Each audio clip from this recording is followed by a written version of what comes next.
Hi everyone, welcome to the channel, welcome into the next video, and in today's video I'm going to be telling you 10 things that you should know before you join the Royal Marine Commandos. It's been a while since I've made videos on the Marines or military based, but I do feel like this has gone a long way to help people in the past, and I do want to start bringing content and more relatable content like this moving forward. So if you feel like this can be very helpful to you and you haven't already, then I highly recommend subscribing to the channel so I can feed you some more tips and pointers moving forward. Like the video because it's always appreciated. It is nice to know if you enjoy these kind of videos, and comment below if you have any feedback or any questions because I'll be more than happy to help out. But for now, take a sit back, enjoy the video, make some notes and see what you can learn.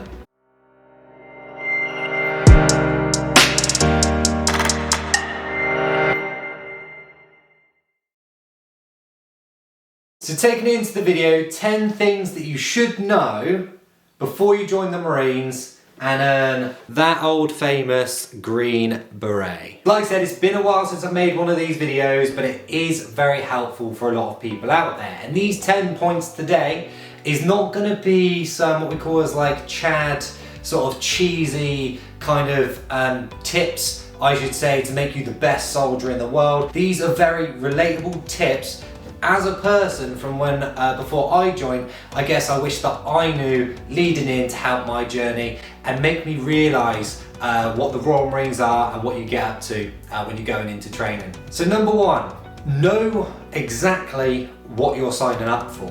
I mean, the green lid is pretty sexy, I'm not gonna lie. When you wear it, it does look pretty cool. And there is like a massive like buzz that you get when you earn the green lid and you can call yourself a Marine and stuff like that. But you do have to think deep and hard. I mean, I've had a lot of questions from people in the past where you kind of think, do they really know what they're actually getting themselves into, and do you know what the job actually entails? So that's a big thing I would highly recommend to anyone to do, whether it be the Marines, the Army or anything like that, is really understand what you're signing up for. Although there might not be a lot of active duty going on right now, obviously the main reason you're signing up is to become a soldier. Yeah, you've got the perks of obviously the travelling, the brotherhood and all this sort of stuff, but your main role and duty is to sign up as a soldier. And I think you've got to come to face that reality. I know a lot of families, for example, like my mum, when I said that I was going to join up, kind of like scared the hell out of her, and it's quite relatable to a lot of people. But I feel like you've got to take it quite serious.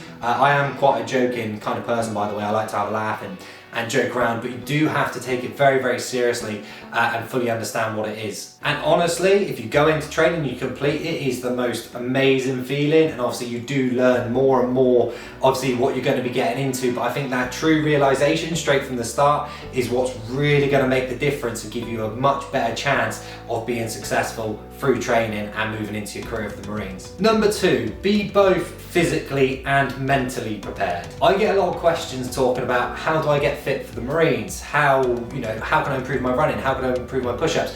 But no one ever asks me how mentally challenging it is. What a common thing you hear, 99.9% may not apply and all this sort of stuff, and saying that it's a state of mind. And to be honest, I've said at the start, I don't want to make it cheesy, but in a way, that is kind of a cheesy way of looking at it. But it really is a state of mind at the same time. I've seen so many people join up in training, as fit as you like, you look at them thinking, yeah, if anyone's going to smash this workout today or get to the entry, it's going to be this guy. And in 2 weeks' time, they've absolutely crumbled because their brains just can't take it. And I truly believe as long as you're fit enough and strong enough to pass those assessments, like your initial assessments to actually get in, it is the brain and the mindset that takes you the rest of that 8 months of pain, I should say, that you've got to put yourself through. So yeah, it's great to be obviously the fittest person around, but make sure you've got it in your head as well. And I feel like a lot of younger people that want to join, say at the age of 16, thinking they want to go in, there are obviously people out there that do pass training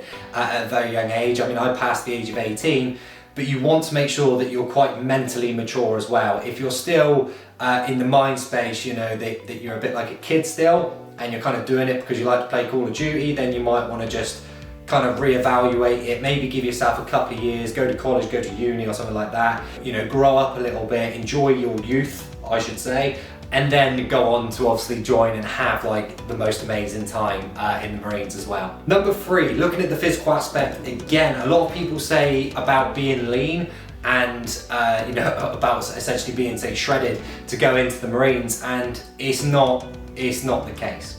The physique doesn't matter. Like I said, I have seen a range of people, small, large, what you'd class as they might look slightly overweight, too dweeby, you know, absolutely massive. It's a right range of people that can pass training, because like I said, it's, as much as physically fit you need to be, it is that mindset again. So don't go in there focusing that you need to be like 8% body fat, because chances are you'll go in, you'll go on your first exercise, you won't have much food, you've got to do loads of yomping, and then you'll just crumble because your body hasn't actually got the fat to fuel off. So all you've got to think is that you've got to be able to do your job. Be it a good size that if you chuck some weight on your back, you can yomp for hours on end. Obviously, don't get me wrong, it's not easy, it's always going to be hard, but make sure that your body can take that strain, and make sure that your body has enough reserve, I suppose, fat in a way to help fuel it when it's actually needed. There was a point in my career after training that I was really getting into bodybuilding, and I had to speak to people to basically say, look, you're getting like dangerously lean, that if you get put into obviously an exercise, you have to deploy somewhere, it's not going to be the best case scenario if you're then chucked in a situation that you can't last more than a day without food. So that is something to kind of think about, and don't like worry about getting too drawn into focusing on a harsh diet to join the Royal Marines. Number 4, practice the obvious. It kind of is what it says on the tin, really. Obviously, to join the Marines, you need to be able to do your 3-miler in a certain time, so practice your running. You need to be able to do a certain amount of push-ups, so practice your push-ups. Same with pull-ups, same with sit-ups. I truly believe that if you prepare yourself enough to make sure that you can hit those maximum numbers, obviously not comfortably, saying it's never going to be easy, but you can hit those maximum numbers confidently enough, so when you then go on to, you know, your pre-joining fitness tests and stuff like that, you can confidently achieve those results. When you do get into training, they're going to build you to be in the best shape and the best version that you need to be for the work that you need to do. And I guess when I say practice the obvious as well, is that the first few weeks of your training, you're going to be getting pretty handy with an iron and washing and stuff like that. I'd probably say start helping around the house with chores such as ironing and washing, because you're going to be doing a lot of it. You are going to be the perfect housewife after the first 3 weeks. So a bit of practice that you have now is just going to help that little transition and make it a little bit easier. And I guess as well, one that I personally did, I wouldn't necessarily, you kind of have to do it,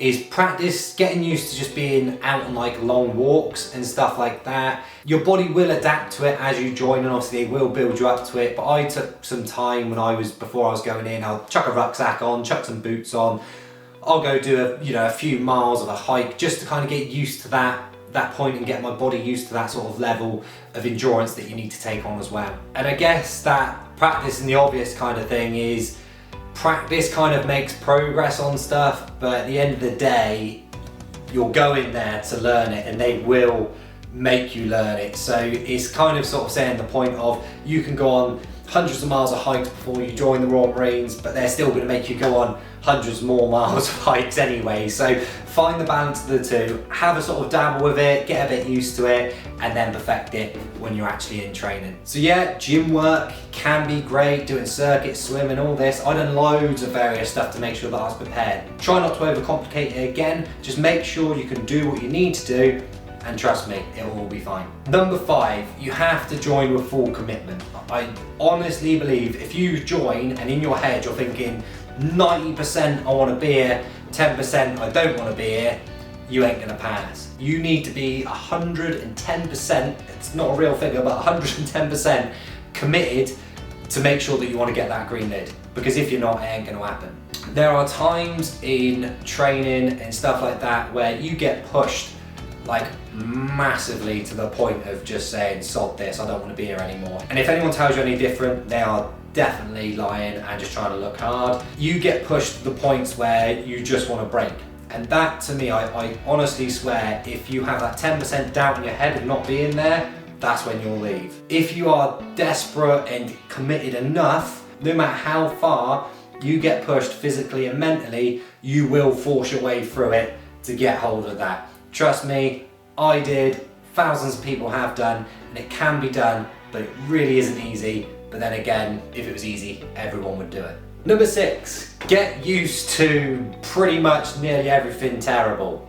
Getting rushed around, not much sleep, early mornings, getting wet, getting cold, getting hungry. It's all gonna happen. And the sooner you realise that, the better. You've got to think that the whole point of this is to push you to your limit. So you don't want to go in there thinking it's going to be an easy ride, because it really isn't. The sooner you start to adapt to these situations, understand that you are going to get messed around for the whole 8 months of that training, literally, till you pass that line at the 30 mile. And I still even think after that, you're always going to be getting messed around in some sort of way, and it's just the way it is. It builds you into a physically and mentally stronger person, and that is what they need, and that is what that's worth. So I can't really go much further than that. Just get used to the bad stuff, and trust me, it makes it a lot easier from there. Number 8 kind of relates back to the eating side of things. Is food is fuel. I wouldn't say overcomplicate the nutrition side of it. Don't worry about thinking, right, I need this many calories, this much protein, this much carbs, this much fats, because trust me, it will all go out the window day 1 of training when you're sprinting on down to get your food, whack it back in 2 minutes to get straight back to foundation to do your ironing and start doing backflips for no reason. It's the most silly thing. As long as you're in a healthy and fit state, whether that's done through eating burgers, totally up to you. Obviously, we're not looking at being the leanest person in there. You're looking at being fit, strong, healthy. So realistically, you can kind of eat what you want within reason, as long as it's going to get you through what you need to do. So don't overcomplicate nutrition when it comes to it. And that's hard to come from me being this person into obviously personal training, owning a gym and being like helping people with diet all the time. But it is 2 totally different aspects. Try and get obviously nutritious food in you, but don't overstress the amount of calories, etc. that you're trying to eat. Number 9, have a general understanding of military knowledge. I'm not going to sit here and say you need to know the ins and outs of map reading. You don't need to know how long is a barrel of an SA-80, or what's the velocity of a bullet leaving the end of a rifle. Honestly, like, some people will tell you that you need to know that. I really don't think you do, because that's the whole reason you've got 8 months to adapt to that, and then once you even pass training, you're still learning all this stuff. So get a general understanding. For me, I went into the public services college course, gave me a general understanding of various bits and bobs, map reading, stuff like that. I then done some work experience with some army work experience. I then done some work experience with the Marines, and that does open your mind up to it. But don't go in there flapping thinking that you don't know absolutely everything about the Marines, because no one does. That's what you're joining up for, and that's what you're going to go to learn. But obviously, if you have a general understanding, the learning curve's going to be more like this rather than this. So it's just a little bit of a helping hand there. And last but not least, think of it's just a game. Honestly, when I come to pass training, and this has probably got me through the majority of training, I got myself into a mindset that training wise, trying to think of it as a bit of a game. I know I said you've got to take it seriously, and that is a part of it. You've got to imagine that they are there, the training team are there to push you to your absolute limits. You're going to think that they're going to hate you, and you think they're doing stuff just to annoy you. Yeah, partly they probably are, but at the same time it is to break you down so you can build a better version of yourself. If you start to take all this stuff personally, it is going to make it so much harder. So as soon as something bad happens, take it on the chin, crack on. It is what it is, and it's only going to make you better and stronger. And trust me when I say, when you get to the end of the training, that training team that has seen you through that 8 months of hell, they know how far you have been pushed to get to the end, that they will have a lot of respect for you, and chances are you'll be probably quite friendly with them by the end of training, just because you've gone through that kind of journey together, and they've seen you sort of develop into a Royal Marine, and they would happily stand by you sort of going into the future. But bringing it into the end of the video there, people, I just want to sort of say a massive thank you for taking the time to watch this video. I hope some of these tips have kind of been helpful, and I would highly recommend that this, obviously 10 points thing is kind of give you a bit of an idea, but a nice thing that everyone should try and do is speak to people who have experienced it. So speak to people like obviously myself, like I'm on YouTube, you can just comment below and I can try and help you as best as I can. But if you know people personally that have been in or you know people that have been in, get to know them a little bit, ask them questions, because trust me, it does go a long way. So thanks again for watching. Leave your questions below if you do have any, and if you have any like thoughts, that videos you want to see in the future in regards to the military base, please leave your ideas below, because I'll be more than happy to help where I can. Best of luck to anyone that's looking to join, and I'll see you on my next video.